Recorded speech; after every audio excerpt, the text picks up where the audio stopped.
Hey guys, if you own an Apple HomePod mini, then you have a secret temperature sensor in it, and here is how you can activate it. There are two ways. The first one is to wait for the update 16.3 and the second one is to apply for the beta program. You just have to connect your HomePod mini to the Wi-Fi and log into your Apple ID, then go to your iPhone, then go to the home of your iPhone and apply for the beta program. Then follow these steps and thank me later.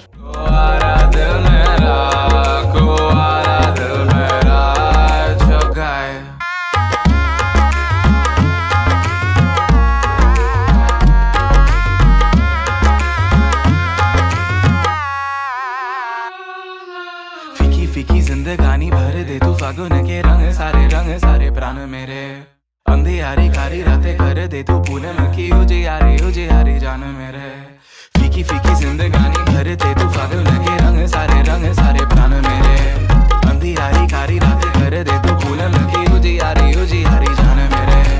जान मेरे प्राण मेरे आगाज कर उन्वान दे अंजाम दे कुछ ना. I hope you enjoy the video and the information, and don't forget to subscribe my channel for the tech updates. Thank you.